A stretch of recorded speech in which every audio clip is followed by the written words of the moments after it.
most often a peripheral figure. I'm the brother. Yes, I understand the media, but to be clear, everyone in that room understands the media. They all have media contacts. There is no division between politics and media. We all know each other. So I think that's a very important statement that Chris Cuomo made. Now, mind you, I'm not on the left, I'm not on the right. I consider myself to be an independent thinker. I consider myself to be a free thinker.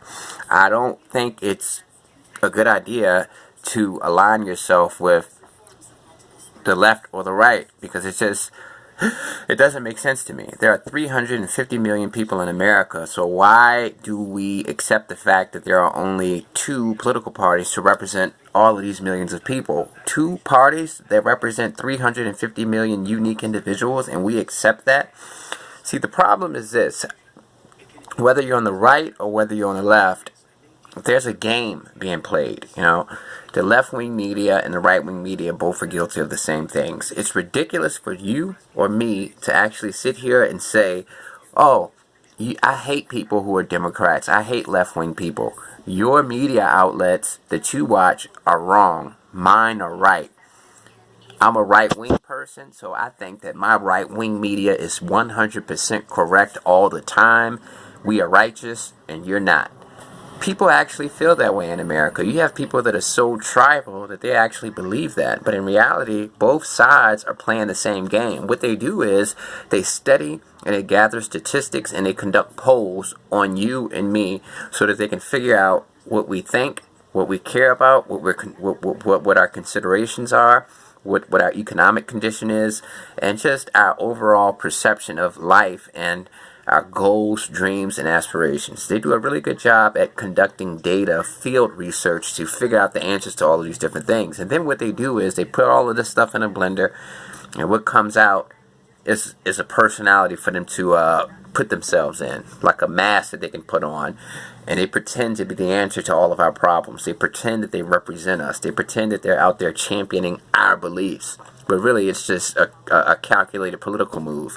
So for you to actually sit there and say, wow, this Democrat or this Republican politician or news or news figurehead is really righteous. No, they're not righteous. They're being told what to say, and what they're saying is based on research that they've conducted for the specific purpose of relating to you, getting you to like them. It's all a game. The game is finance. The news outlets exist for one purpose and one purpose only, and that's for profit. You can invest money into the stock market, into the corporations that own these news outlets. They're not here because they want to, educate the world about what's going on.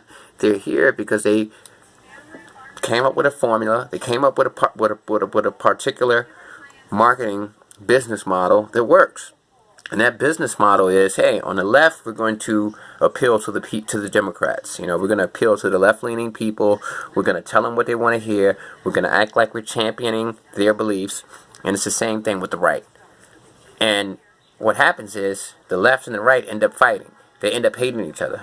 Instead of actually looking at the real enemy, the real person behind the scenes that's actually forcing them to fight each other, they're blaming each other for each other's problems. Oh, I'm on the right. You're a Democrat. You're on the left. You support COVID. You support all of this this racist ideology that they're teaching in schools. They're trying to liberalize our kids in school by making them think that everybody's racist and all of this stuff. And in reality, that's racist. Or you're on the left. Our kids need to learn all of these different things because you're a racist and you're trying to, disenfranchise minorities. That's the game, to get both sides to fight each other, pick each other apart. Like Chris Cuomo said, they all know each other. They're all friends with each other. They all come together and put plans together. Hey, this is what you should do.